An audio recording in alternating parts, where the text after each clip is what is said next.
sou o Dr. Zé Bento. E eu sou o Fernando Rocha. Nós vamos falar hoje sobre refluxo. É um problema que tira a qualidade de vida de 25 milhões de brasileiros. Quem nunca? Pois então, no programa de hoje a gente vai ensinar a identificar, tratar e principalmente evitar o refluxo. No Tudo Bem.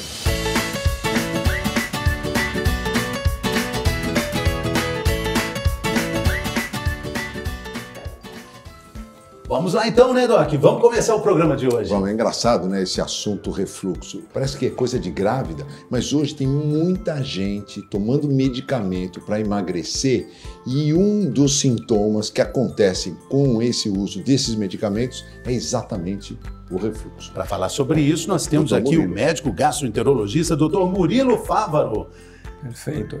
O refluxo é muito comum. A gente estima que no Brasil a gente tenha mais ou menos 15 a 20 milhões de pacientes, né, de pessoas tendo esse sintoma, que é o voltar do conteúdo gástrico para a região do esôfago, que não está preparado para receber esse ácido. Então ele começa a desenvolver alguns sintomas que podem ser desde azia, a queimação atrás do peito, dor na região, uma sensação de de empachamento, né, do estômago estar cheio e até outros sintomas que a gente vai falar um pouquinho depois, como tosse, Agora, que são sintomas atípicos. O que as pessoas precisam entender é que existe o esôfago, Sim. que não tem ácido. Não tem ácido. Aí tem uma válvula Isso. que abre para passar o alimento, para cair o alimento no estômago. Exato. Então, E no estômago tem ácido. exato. Na verdade, o esôfago é um tubo que conduz esse alimento da região da boca até o estômago. Ele é um órgão que tem motricidade, ele tem a mobilidade. Ele tem uma região, que é uma região inferior, que é uma região anatomicamente fraca, mas que por vários fatores, como pressão do tórax, a própria localização e angulação, e ela impede a pessoa de ter o ácido voltando. Mas fisiologicamente todo mundo tem alguma quantidade de ácido que volta do estômago para o esôfago. O problema é exatamente esse. Pouca quantidade por pouco tempo e pouco ácido não é um problema, isso é fisiológico. A partir do momento que a gente tem mais ácido ou maior volume ou por mais tempo, aí temos um problema. E como se pode evitar? Porque, vamos supor, chega uma hora e essa válvula não contém mais, então volta demais e aí acaba na mão do Murilo para fazer uma cirurgia. Sem contar a indisposição, isso tira a qualidade de vida, né, doutor? A gente tem muito paciente que tem queixa de ficar tendo que dormir sentado, né? Imagina um paciente que tem o seu dia a dia tendo que passar as noites sentados e não vai ter um sono adequado, né? Melhorando as condições, comendo melhor, tratando, e a gente tem diversos tipos de tratamento para o refluxo, a gente volta com esse paciente para ter uma qualidade de vida. O que você pode fazer para evitar, então, o refluxo? São vários fatores, principalmente fatores dietéticos, fatores de comportamento do paciente e até, no caso, cirurgia, né? Que é a área que eu também chego a fazer. O grande ponto é que a minoria dos pacientes vão precisar de um procedimento cirúrgico. Mas, doutora, quem está acompanhando a gente aqui, nossa telespectadora, nosso telespectador, está pensando, puxa, eu tenho uma azia, eu tenho uma queimação, eu tenho esses sintomas que estão sendo falados aqui. Já é o caso para uma investigação? Isso aí é um sinal de alerta, azia constante, queimação constante? Sintomas, como ele é uma doença muito comum, tem que ser investigado sim, já são sintomas que falam a favor da pessoa ter refluxo, e esse refluxo ele pode ser momentâneo, pode ser por um período, mas essa pessoa pode estar cometida com uma doença que vai ser com características mais crônicas. Então tem que investigar. A gente faz investigação principalmente identificando primeiro com o exame clínico e a anamnese, então ele contando já vai ser extremamente sugestivo para a doença do refluxo gastroesofágico, que a gente pode lançar mão de exames, como a endoscopia, que é o primeiro exame que tem que ser realizado, que a gente entra com uma câmera na região do esôfago e consegue ver as inflamações, as consequências desse refluxo, como esofagites, né? A gente consegue graduar isso e isso vai sugerir o tratamento, consegue ver se a gente não tem problemas anatômicos, como a hérnia de hiato, que é a migração desse estômago para o tórax, e isso vai favorecer muito o sintoma e a queixa, e já é um problema que é mais difícil de controlar só com as mudanças comportamentais e alimentação. E tem exames mais avançados que a gente não faz em todo paciente, que a pH-metria, que é uma sondinha que mede o pH da região do esôfago, e a manometria, que mede a função do esôfago. Esses exames a gente pede normalmente para o paciente que tem algum problema que fica mais difícil de graduar, como a Thaís, né, que depois ela vai conversar um pouquinho sobre a tosse crônica, que são os sintomas extra-esofágicos, né? Agora, como tosse. Hérnia hiatal é cirúrgico. O paciente que tem hérnia e tem os sintomas de refluxo, como ele é um problema anatômico, a gente tem que dar uma solução anatômica, que é corrigir isso, que hoje em dia a gente faz por cirurgia robótica, que é uma cirurgia extremamente avançada. A gente consegue, com mínima agressão, furinhos pequenos de 8 milímetros, trazer o estômago de volta para a posição dentro do abdômen, confeccionar uma válvula, que aí é uma válvula que é mais eficiente até que fisiologicamente a gente tem, e com isso a gente zera o refluxo, ou praticamente zera, tornando ele em nível fisiológico. No programa de hoje a gente vai falar muito sobre isso, mas eu queria aproveitar o Dr. Murilo aqui para falar sobre esses tratamentos que acabam sendo feitos em casa. Sim. Na minha época tinha o catálogo telefônico, põe no pé da mesa, doutor, para ficar a mesa. Hoje não existe mais o catálogo telefônico. Mas você pode colocar alguma coisa para levantar a mesa. A cama. Não, quando eu falei mesa, é cama que eu estou dizendo. Para ficar na descendente. Então, tem travesseiro anti-refluxo. Então, isso de gerar uma inclinação que tem que ser mais ou menos próxima de 15 graus a cama, é uma solução que ajuda, porque anatomicamente, pela gravidade, você diminui o refluxo. Só que não pode ser uma medida para a vida toda, né? Imagina o quanto atrapalha a rotina de sono e até do casal, né? Se for o caso, né? Os dois vão ter que ficar dormindo desse jeito. Mas travesseiro anti-refluxo ajuda, mas ele tem que vir com essas mudanças comportamentais, que são diminuir a pressão intraabdominal, que é o perdendo peso, tem que ter refeições mais frequentes, em menor volume, mastigar muito. Então, o paciente demorar para comer mais devagar, isso é melhor do que às vezes o que se come, né? Então, até a feijoada de sábado pode ser ingerida, só que em menor volume. Você não vai falar mal da feijoada. Nunca. Mas da feijoada. Então, tem que ser um volume menor. Quantidade menor. Se possível, pós a feijoada, que faz muito bem comer na hora do almoço, caminhar depois dessa feijoada, passar o dia em pé, vai fazer com que a gravidade ajuda e sem abuso. Tomar menos líquido durante a refeição. Com certeza, menos líquido caminhadinha durante a refeição. Depois da feijoada, doutor? Aquela feijoada, vamos caminhar! Vamos caminhar! Não precisa fazer uma atividade física extenuante, mas o caminhar ajuda bastante. Mas é esse equilíbrio, né? Olha, nós vamos continuar falando sobre refluxo. Agradecemos muito, então, a presença do Dr. Murilo. Muito obrigado pelas suas informações. Valeu, doutor, muito obrigado. E agora? Agora está na hora do nosso quadro, já que o assunto é esse, né? Vamos entender o que é mito e o que é verdade quando o assunto é refluxo.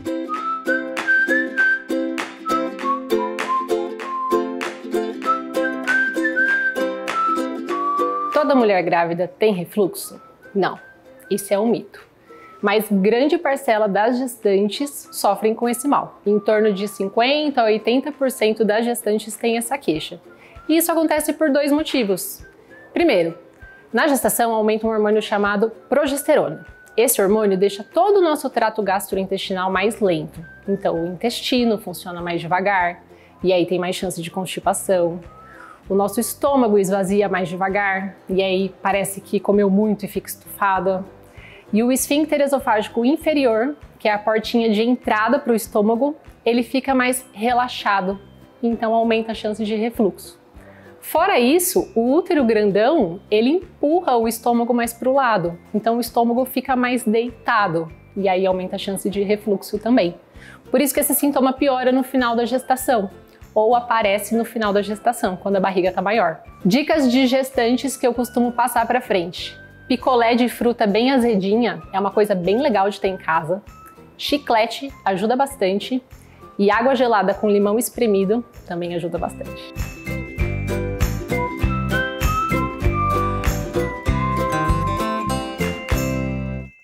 Muito bem, Doc. Estamos entendendo mais sobre esse assunto e agora a gente tem uma outra clínica médica aqui para a gente ampliar os conhecimentos sobre refluxo. É engraçado, né? O que uma otorrinolaringologista está fazendo numa mesa de refluxo. Vocês vão entender que muitos dos sintomas de refluxo, quem faz o diagnóstico desse refluxo é o otorrino. Não é isso mesmo, Thaís? Muito obrigado pela sua presença. Doutora Thaís Knoll. Obrigada a vocês pelo convite. Obrigada.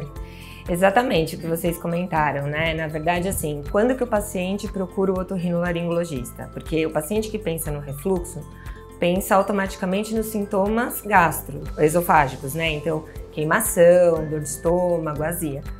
Mas a gente tem uma gama enorme de sintomas que são manifestações extraesofágicas do refluxo. Então, assim, quando esse paciente chega pra gente, né? Principalmente quando o paciente tem sintomas laríngeos, tá? Então, assim, a laringe é uma região que ela não é preparada de maneira nenhuma para receber ácido, tá? Quando o ácido chega nesse ponto alto da laringe, né, das cordas vocais, surgem os sintomas. Então, quais são os sintomas mais frequentes associados? Sensação de pigarro, aquela sensação de limpeza frequente da garganta, como se tivesse secreção. Sensação de globus faríngeo, que a gente chama, que é a sensação de ter alguma coisa parada na garganta, tá? Rouquidão, eventualmente, porque o ácido ele faz um processo de inflamação na laringe e deixa a corda vocal mais tensa, então muda a qualidade da voz, né? E eventualmente até dor. Então muitos pacientes chegam para mim até assim com preocupação de ser alguma coisa ruim, né? De ser até um câncer laríngeo, exatamente, né? E um dos sintomas muito frequentes são tosse crônica, né?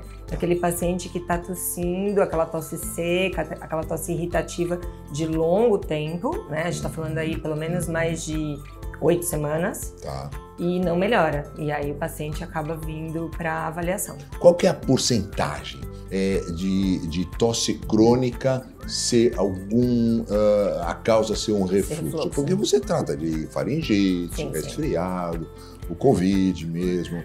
Mas quando que você fala assim, bom, olha, a porcentagem, mais ou menos, dos pacientes que eu atendo, o refluxo seria... A causa principal de tosse crônica, eu te falaria pelo menos uns 2/3. Porque, na verdade, assim, então, aí entra nesse conjunto de tempo de tosse, né? Então, tem o grupo de pacientes que tem tosse aguda, subaguda, que tem a ver com quadros virais, por exemplo, né? Então, resfriado, sinusite, faringite.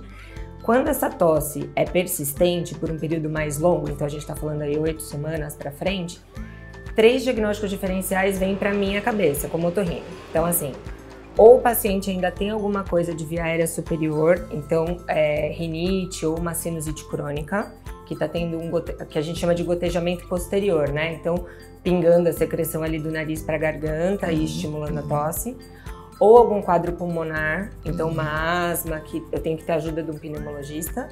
Ou o mais frequente na clínica, que aí entra mais ou menos uns 2/3, é diagnóstico de refluxo. Incrível, 2/3. A gente sentia muita gente. No bloco anterior, a gente falou com o Dr. Murilo de sintomas ligados à parte baixa, né? Agora a gente está falando dessa parte alta. Na parte baixa, estamos falando de azia, queimação, dor, incômodo.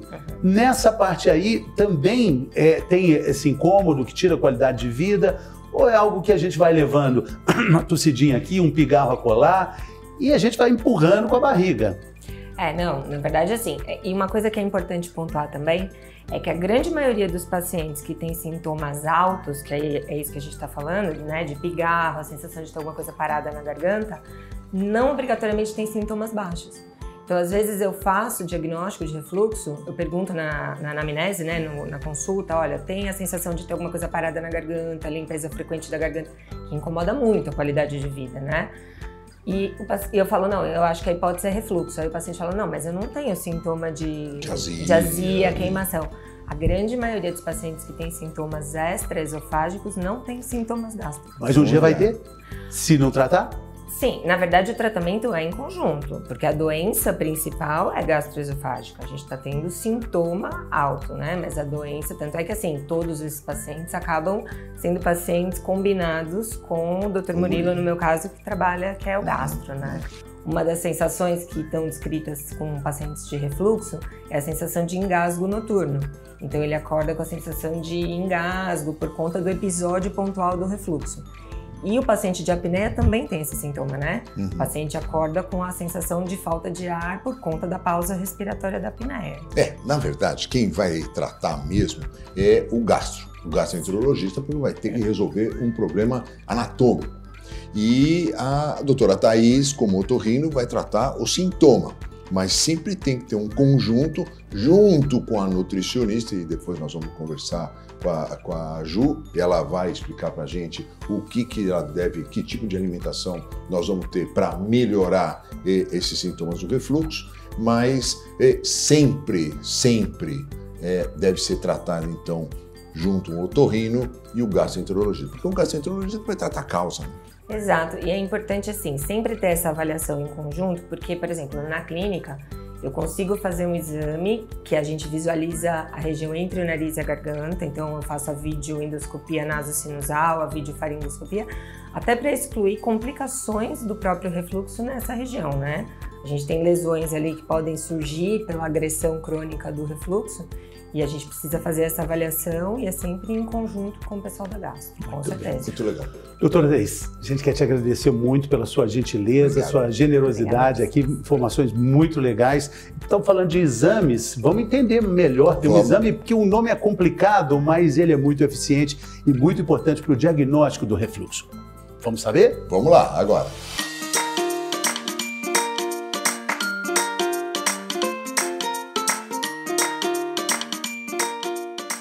Hoje eu vou falar sobre um exame que chama nasofibrolaringoscopia. É um exame que o otorrino faz bastante.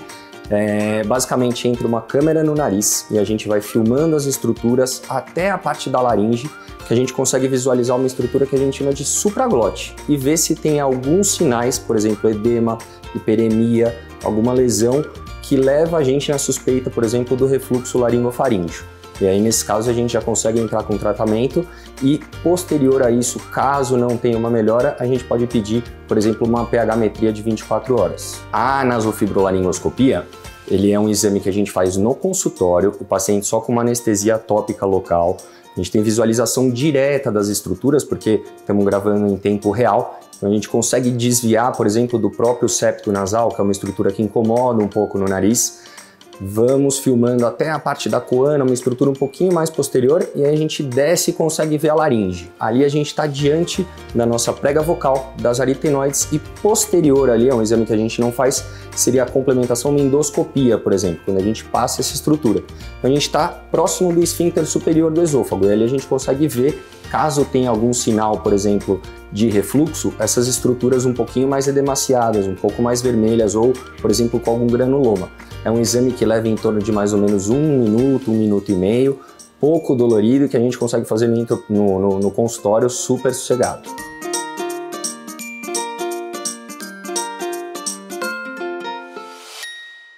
E seguimos aqui, doutor. Vamos embora, vamos continuar falando de refluxo, mas você vê que é interessante, né? Refluxo é uma coisa assim tão comum e como é importante uma avaliação multidisciplinar.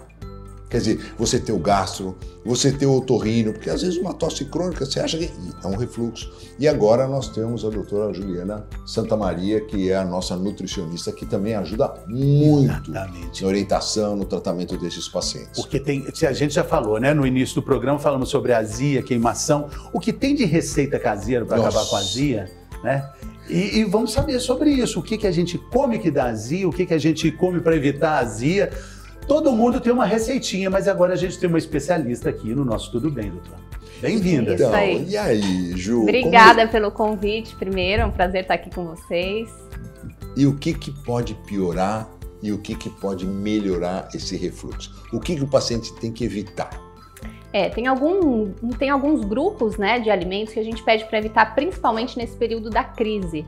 principalmente aqueles alimentos mais estimulantes, bebidas como cafeína, chá verde, chá preto, energético, porque isso irrita a mucosa gástrica e piora esses sintomas do refluxo. Bebidas gaseificadas também, refrigerante, água com gás, também devem ser evitadas nesse período. Alimentos muito gordurosos, chocolate, doces de uma maneira geral. Ela vai falar feijoada. Feijoada. Eu tô esperando ela falar feijoada. Feijoada tem que dar uma segurada. Mas de exemplo, o doutor Zé Bento tem um rigor muito grande com a alimentação dele, mas permite ali no sábado uma feijoada. Aí tá ok? Se ele não tiver em crise de refluxo, se for uma quantidade pequena, mastigar bem os alimentos, evitar líquido junto com essa feijoada, dá para encaixar. Então esses grupos de alimentos que eu estou falando é de uma maneira geral, mas a gente sempre vai ali bem de perto com cada paciente.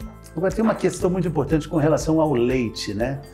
Tanto para o lado de resolver, muita gente usa um leite frio para acabar com a azia, mas o leite acaba sendo mantenedor desses problemas todos, né, doutora? Especialmente porque hoje muitas pessoas têm alguma sensibilidade ou à proteína do leite, né, ou uma intolerância. E todos aqueles alimentos que causam essa intolerância individual devem ser evitados, porque a digestão vai ser mais difícil. Isso vai aumentar a produção de suco gástrico e vai piorar esses sintomas de refluxo, né?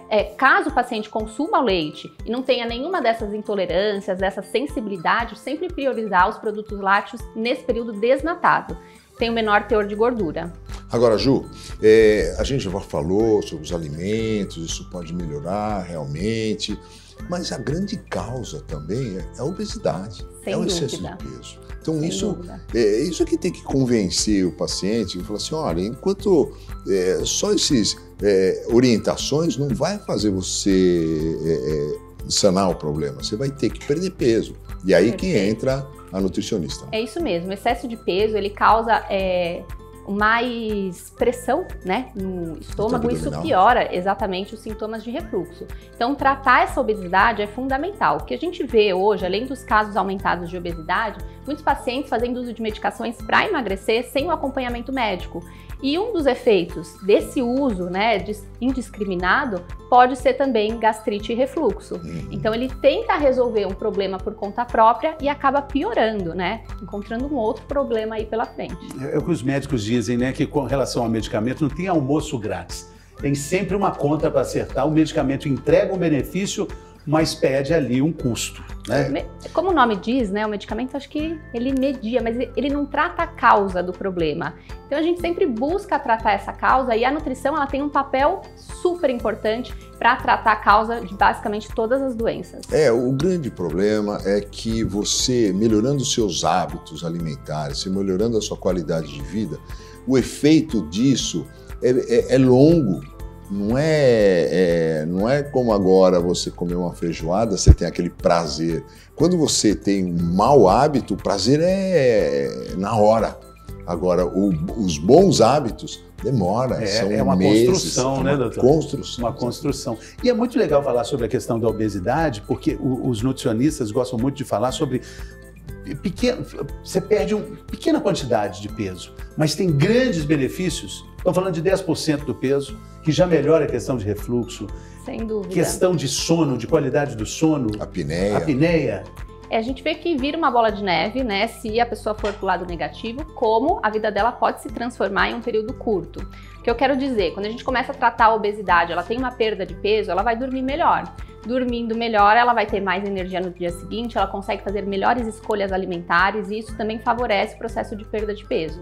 Quando ela está com refluxo, com sintomas de refluxo, um dos sintomas que ela tem é a dificuldade para dormir, porque ficam com aquele sintoma à noite, né? Muitas vezes tem que ficar com a cabeceira mais levantada e essa falta de sono vai impactar diretamente na qualidade de vida dela. A gente viu aqui no programa, o doutor falou, pessoas que dormem em pé, dormem sentadas. Então, em pé não tem jeito, mas sentado, por causa do refluxo. Imagina como perde a qualidade de vida de uma pessoa assim, um paciente assim. E tem alimentos que podem ajudar no tratamento do refluxo. É isso aí, vamos a eles. A gente falou daqueles que devem ser evitados, mas a gente deve priorizar uma alimentação de fácil digestão nesse período. Então, alimentos mais leves, carnes brancas, peixe, frango, folhas, vegetais, frutas de uma maneira geral, uma alimentação natural. Para algumas pessoas, as frutas cítricas podem desencadear um desconforto, mas isso também é bem individual. Então, avaliar com cada um se ao consumir um suco de limão ou consumir uma laranja depois do almoço vai causar esse desconforto. Se não causar, essa pessoa pode continuar consumindo esses alimentos. E tem alguns chás que ajudam muito. Eu sou super fã dos chás. Esses chás eles contribuem para o processo digestivo e como consequência para melhorar esses sintomas. Então, o que é indicado? Um chá de erva doce ou funcho, alcaçuz, espinheira santa, uns 20 minutinhos antes das principais refeições. Não precisa ser um volume grande, volumes pequenos, 100, 150 ml. Já são super indicados. A única contraindicação seria para gestantes e lactantes. Tá. A doutora falou rapidamente aqui no início da nossa conversa sobre líquidos durante a refeição.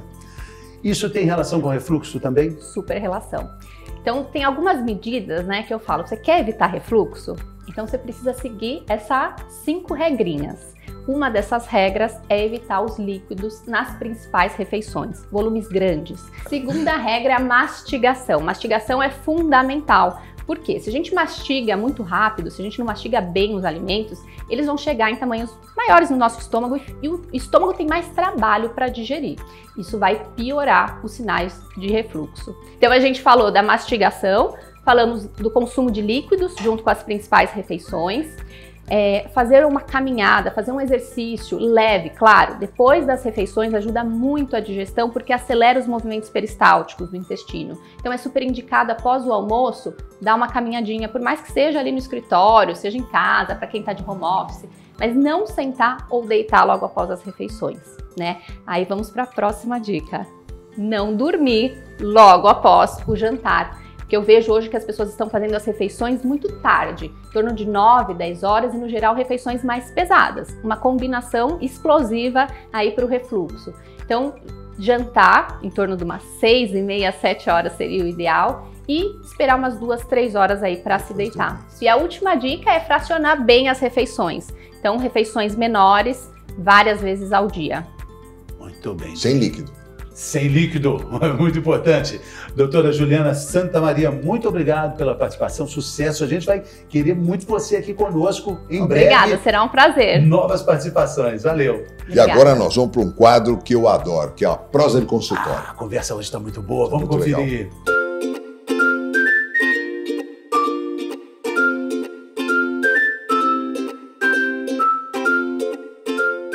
É uma paciente que me marcou muito, eu conheci ela numa situação muito inusitada, uma paciente de 55 anos, pós-menopausa, sedentária, tabagista, e ela já tinha um quadro prévio de refluxo gastroesofágico, já acompanhava com gastro.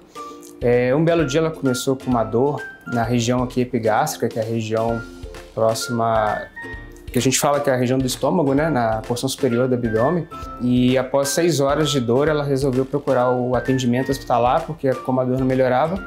Chegando no hospital, ela chega ali no setor da triagem, tem que direcionar a queixa para ver qual especialista que vai atendê-la, e ela falou já de cara que estava com dor no estômago, que tinha refluxo, e encaminharam ela para o cirurgião gástrico. O cirurgião fez a primeira avaliação, solicitou exames. Dentre os exames que ele solicitou, da parte laboratorial, ele pediu um marcador que chama troponina, e essa troponina ela é um marcador de injúria do músculo do coração. Sempre que tem uma lesão no coração, ele se leva no exame de sangue. E o dela veio positivo, o cirurgião saiu correndo na hora, veio até minha sala, me chamou porque estava com um caso de infarto. Eu fui avaliar a paciente, foi nesse momento que eu a conheci pela primeira vez.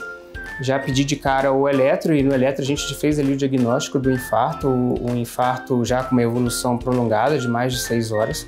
E eu explicando a ela sobre o quadro que ela precisava fazer, como ela estava com dor ainda, precisava fazer um cateterismo de emergência. O paciente, nessa hora que ele recebe um diagnóstico que ele não está querendo ouvir, ele fica meio naquela fase de negação. Ela falou: não, doutor, você está enganado, deve ser refluxo. Mas por fim fizemos o cateterismo. Tinha realmente uma coronária obstruída, a gente abriu essa coronária com a colocação do stent, angioplastia, e ela ficou bem, discretas sequelas, mas vive bem, acompanha comigo até hoje, eu virei o médico dela. Mas o que eu queria chamar de atenção nesses casos como o dela, ela deu muita sorte, porque no caso do infarto que obstrui a artéria coronária, a gente precisa agir o mais rápido possível. Cada minuto que passa é o músculo do coração que está morrendo. Então, caso você apresente uma dor que mal localizada, difusa, que não está melhorando, procure o cardiologista para fazer a avaliação. Lembre-se que nesses casos, tempo é vida.